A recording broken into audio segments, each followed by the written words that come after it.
Utah's Division of Wildlife Resources released a video of their annual fish restocking, which shows them dropping thousands of juvenile fish out of planes and into over 200 lakes. Well, they were juvenile fish. When someone throws you out of a plane, you grow up pretty fucking fast. He is a screenwriter, novelist, and author of the upcoming collection New Teeth. Please welcome Simon Rich. Simon, thank you so much for being here. Thanks for having me. I first became aware of your existence because you wrote a series of short stories, or one long story divided into 4 parts, for The New Yorker called Sellout. I don't want to ask you to respond to this. I think it's actually pretty hard to respond to specific writing compliments. So I just want you to know that one of my favorite moments in anything funny moments I've ever read is this moment when the main character buys a potato at the Whole Foods. And it's that moment and the specific moment when he is screaming at Whole Foods for their prices and everyone in the store applauds. And that to me is one of my favorite moments in writing. And so I'm a huge fan of yours. Thank you for being here. You've also done many other wonderful things, but that's where I wanted to start. Thank you so much. Yeah, a lot of visceral rage in the writing of that chapter. I also felt my own connection to my old Jewish relatives in that story. So I'm a huge fan. Thank you so much. It's so nice to. Yeah, it's the premise of that is just born out of the thought that if my great grandfather were to ever meet me, he would think I was a spoiled brat and want to beat me up. It's a great story. Everybody check it out. And but let's do the news. Let's get into it. What a week. On Friday, President Biden signed a 72-point executive order designed to promote competition in tech, healthcare, transportation, consumer finance, agriculture, internet, banking, and consumer finance, notably absent the fried chicken sandwich space, because we're good. There is enough competition. We have enough fried chicken sandwiches. It's actually one place where there's too much competition. We're no more. No more. I can't eat another one of these fucking sandwiches, Simon. There's enough. Yeah. At a certain point, And they can just filibuster. Is that still a thing in the Senate? Yes, they can still filibuster in the Senate. I see that in my phone. And it's like filibuster, and it's like that is the craziest thing. I remember when I first heard about that in high school. It was like learning that the senators have like rules about calling out safety and doorknob. Yes, or like they can say like "Jinx, buy me a Coke." It's like it's unbelievable that's still a thing.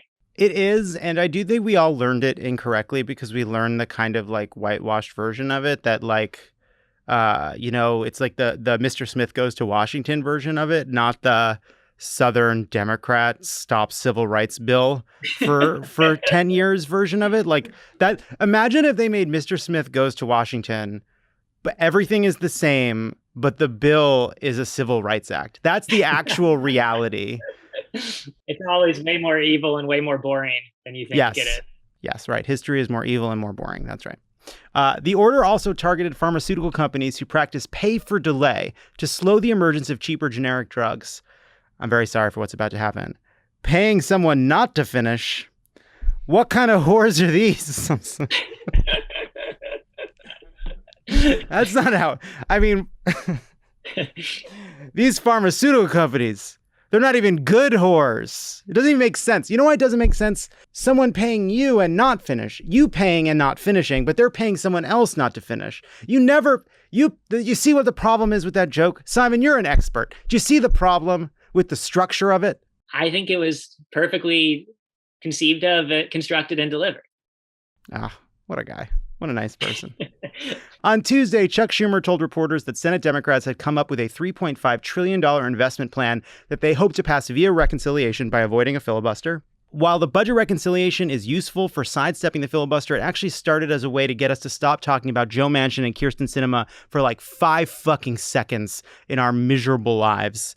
Although we're going to have to end up talking about them because they'll still be the decider. They may go for it because it's only 50. They don't need to do their filibuster thing, but we still have to convince them, which is frustrating, obviously. A lot of the details are still up in the air, but Senate Majority Leader Chuck Schumer said the deal would definitely expand Medicare to cover vision, hearing, and dental, which is great news for everybody with a head. It's such a strange reality of our healthcare system that like, certain parts of the body we just decided don't count. They're just not healthcare. Like your teeth, that's not health. Right. That's something else. That's dental. Yeah. Doesn't make any sense. whenever I see crossing the Delaware, I'm just like, I bet that if you could actually hear that conversation that was happening on that boat, you would be like, this is not such a heroic gang. Like, I don't know specifically what they were talking about, but I bet they were making some jokes and they were probably speaking in certain voices. And I bet it wasn't as cool as it looks. And also just like a lot of conversation about like, my mouth hurts. Yeah. Hey, do you have any more? Maybe the mouth cream, the mouth oil. Mouth oil. Bring in the dentist, and then it's just like a dirty-handed person coming in with like a ball peen hammer and like a set of wooden implements. Whoever, can handle screaming the most is elected dentist. We just don't talk about it enough. Like, being a person was so gross until like 2013. That was when, like, oh, your tooth hurts? Well, you're dead, or we're just going to hold you down and knock them all out. Yeah, I mean, it's for many years, the requirement of being a doctor was just sheer physical strength. Can you subdue somebody physically? Can you manhandle them to the point where you're able to inflict this horror on them? And that was like way more important than having like read medicine.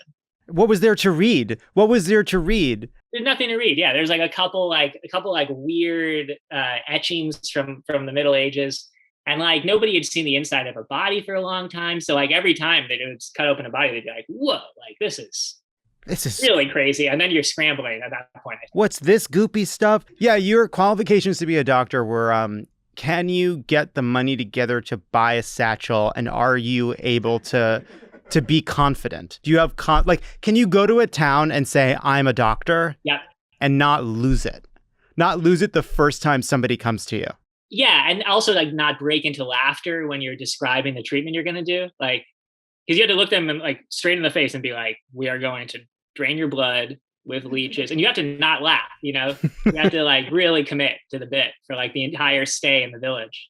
Yeah. Doctors were history's first improvisers, actually. Absolutely. They just yes-anded their way through these various treatments. We're going to put leeches on you. We're going to cut that right off. These are some leaves I found. You're going to definitely put those into a tea. Everyone's just nodding and, yeah. He's a doctor. Absolutely makes sense. He's a doctor. I always liked it when Star Trek, is it 4 when they go back in time? I think it is. It's 4 when they go back in time to get the whales. I think so. Star Trek 4. Kendra? We have a Star Trek expert on hand just for this kind of emergency, and I always liked it when Dr. McCoy is just always like, these 20th century butchers. My God, man, drilling holes in his head's not the answer. The artery must be repaired. Now put away your butcher knives and let me save this patient before it's too late. It's the best. He's like, what are you doing? Just hit him with a light, a flashing light. They'll be fine. An Ipsos poll from Reuters found that 64% of adults in the U.S. support a tax increase for top earners to pay for a multi-trillion-dollar infrastructure package. You know what they call that, Simon? That's an Ipsos facto. Wow. I am so sorry. An Ipsos facto. That's an Ipsos. Do you? You're so positive. I do.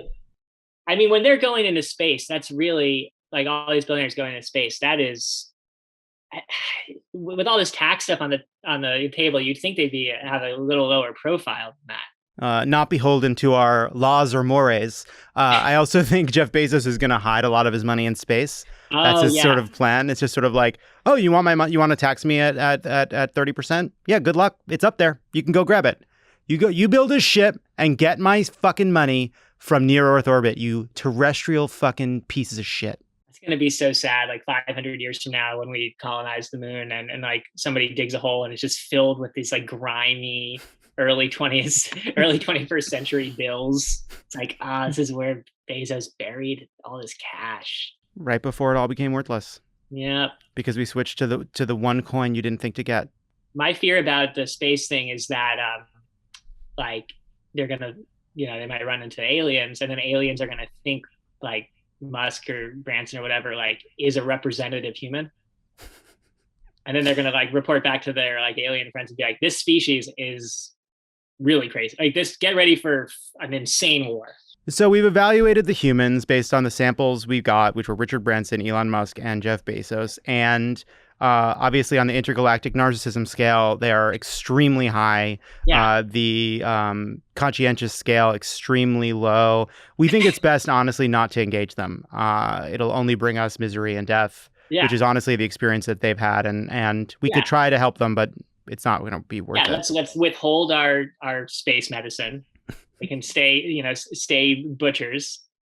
We'll withhold our light thingy that fixes their sicknesses. They're just not ready, and they may never be.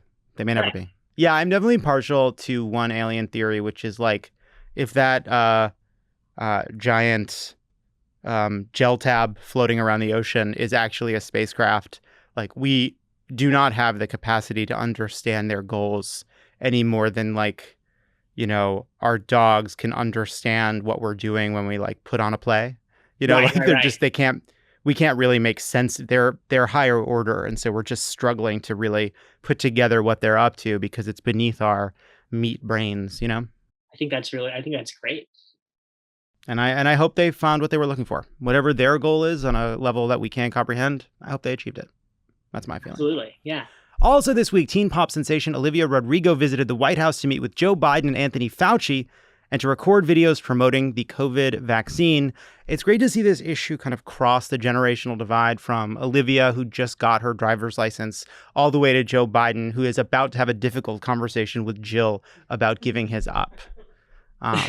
It's just time. And what is he going to do? He's going to wait till he crashes his car into a stop sign? Like, what's the point of that? That is such a great, picturing the three of them is just an amazing, I understand like when they talk about like vaccine awareness, but then like the small talk, everything before, everything after, I want to listen to just like edited footage of everything they talked about that wasn't the purpose of the meeting. Having experienced it myself, the great thing about small talk with Joe Biden is it's a very low lift for you. You're a passenger on a small talk train that's going to go where it's going to go. You're not going to really have much say as to the destination of the conversation or really much input at all. You'll do a lot of listening, and that's great. It's very low stress. And I think that's probably what Olivia's experience has largely been. And I'm sure it was lovely. That sounds great. Sounds like everybody wants. And Fauci is just hanging on. Yeah, I think Fauci has probably learned by this point that there's no reason really to fight to get a word in edgewise. Yeah, that's the point, right? Yeah. It's like I've been doing this for 40 years. I don't need to have this conversation. Everybody loves this Olivia Rodrigo song, Driver's License, and I would like to make a counterpoint. I just got a look of like, what are you doing? Here's my counterpoint. I would like there to be more songs about high school love that basically are like, this doesn't matter at all. This doesn't matter even a little bit. And whatever feelings you have right now are hormonal and short term. Yeah. And honestly, even singing about it for 5 seconds isn't worth the energy. Just forget about it. Low stakes futility. This boy is one of the first boys you have known. He will turn out to be completely boring and in all likelihood in the dead center of the standard deviation of the kind of boys you're gonna meet, which means about half of the boys are gonna be better than this boy, which is a great hit ratio. So don't worry about the driver's license boy. Olivia, you're gonna be fine. You're gonna be fine. That's all I wanted to say about that. I think it's time for Taylor Swift as a wise elder millennial to do an album about breakups, about how stupid they are to care about if you're under 30. Like if you're under 30, no breakup matters. And that's a cool part about being under 30. Yeah, you don't even have to worry about who gets the dog. There's not even a dog. There's not even a fucking dog. What, Kendra? What? You disagree? Brian, you disagree? Excuse me, Brian. Excuse me. We'll you know what I'm thinking about. Please. Oh, like Brian fucking knows. Like Brian knows. He doesn't know. there aren't enough low stakes pop songs. A federal judge dismissed a $95 million defamation case brought against Sacha Baron Cohen by Roy Moore. The shocking reveal in the case, the judge, none other than Sacha Baron Cohen. That's great. That's it.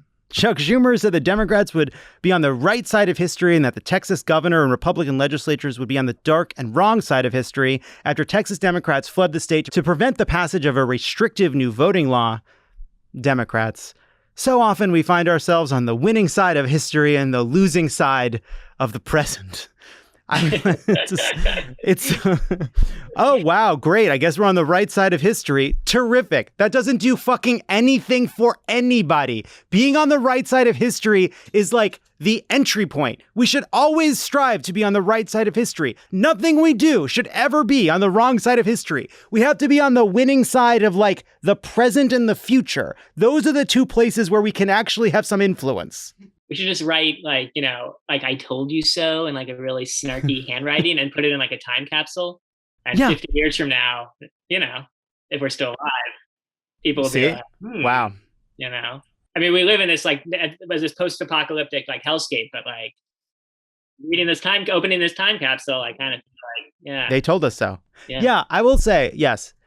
Right side of history is the I told you so of political expressions. And another controversial point. I've now slammed Olivia Rodrigo. I will also say this. A lot of people say the arc of history is long, but it bends towards justice. I think they should probably stop saying it. I don't think they're using it the way it was intended. And a lot of times it's a little bit like, sure, we lost, yeah, right. But, well, that sucks. Yeah. I don't want this is not an excuse phrase. This is not meant to be used as an excuse. It's also like one of those lies you tell yourself. Just, it's like, yeah, I'll lose the weight after the holidays. It's like, yeah, it'll bend back probably. I really like reducing the arc of history as long, but it bends towards justice too. I'll lose weight after the holidays, which I think is a completely fair comparison. Meanwhile, at least 7 states have moved to block COVID vaccine requirements for students, even when enrollment requires other vaccines, because Republicans across the country already did one playthrough on normal, and now they're trying to up the difficulty. They were like, okay, we played this game with vaccination. What if we take eradicated childhood diseases, bring some of them back, make getting out of childhood harder? What's it like to play the game then? Hey, what if we had to move through some of the levels and there were more guns and fewer rules against guns? What if we were more violent? What's it like to play the game then? Harder, more challenging, more exciting. So that's, I think, I think that like we should start to think of the Republican Party as a group of disaffected, nihilistic, bored Twitch streamers who are trying to up their difficulty on reality itself, that they've played it the normal way and they're fucking sick of it. Is that Bill Gates vaccine thing? That's still a thing? The 5G? Yeah, I want that to be true so badly. And I'll tell you why. It's please. If that's real, I would never have to get into an argument again. And I really hate arguments. But, if that theory was somehow proven true, I could say in any argument, well, we were both wrong about Bill Gates. So who's to say whose turn it is to wake up with the baby? Who's to say? Bill Gates, it was so crazy. He went on the news. He did that press conference. He presented incontrovertible evidence that like we all accepted that he did this like vaccine thing. So, maybe it's your turn to wake up with the baby. We are in a kind of epistemological chasm. Yeah. There's no way to see out. Maybe it's your turn to get up first. You're showing me the phone where I texted and said I would wake up with the baby. But maybe that's we saw Bill Gates come out and say that thing. And so, Conspiracy theories always involve like dry runs in practice. Like they're always doing things like the government's always practicing for some other even worse thing. Like they want to give people vaccines door to door because they're going to take the Bibles. They're doing these military exercises in Texas to plan for the overthrow of the government via communist military dictatorship. Similarly, there's this idea that like there's this other secret plan to track us, know our secrets, when that's the public facing plan. Like you are completely tracked right now. And the secret is, the conspiracy is, no one gives a fuck about you. Oh, yeah. You don't matter at all. Like nobody, your movements are banal, boring, and predictable, valuable only to companies trying to get small purchases out of you or big purchases out of you from time to time. The government has no interest in you. You know, I'm not a conspiracy theorist, but recently, I think there was an advertisement in one of my dreams. And so I was in a dream and I distinctly saw a billboard and there were Oreos on it. And it's very possible that I just went to bed sort of hungry for Oreos, and I like Oreos. So that's one explanation. But the other explanation is that Nabisco is sitting on something that makes Google look like a guy with a sandwich board. Look, I mean, it's crazy you're saying that because the other day I had a dream where there was an advertisement for my naked high school physics teacher. Yeah, there you go. So that's weird too. Maybe that's involved. Maybe it's, yeah, absolutely. I don't know what corporation, cui bono, we ask, follow the money. I mean, yeah, it's for whatever reason, Google or Microsoft really, they're trying to sell me, me riding a horse and just a mob is after me and I'm falling off a cliff. And it's the 7th grade. Utah's Division of Wildlife Resources released a video of their annual fish restocking, which shows them dropping thousands of juvenile fish out of planes and into over 200 lakes. Well, they were juvenile fish. When someone throws you out of a plane, you grow up pretty fucking fast. And finally, users have noticed that Apple's weather app doesn't say 69 degrees, but instead says 68 or 70. It's unclear whether the app will give an accurate temperature reading when it hits 420 degrees, so we'll just have to wait until next summer to find out. Oh man, what a interesting corporate meeting when somebody had to bring that up. 69, and half the room kind of knew what it was about, and half the room was kind of like. I would guess it's because 20 degrees Celsius converts exactly to 68 degrees Fahrenheit, and 21 degrees Celsius converts basically exactly to 70. That would be my guess. That's my less fun theory. Got it.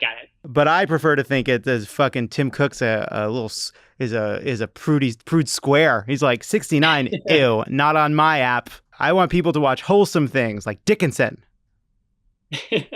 None of this 69ing. New Teeth comes out July 27th. Everybody check it out. Simon Rich, thank you so much. It was so good to talk to you. Thanks for being here. Thanks for having me.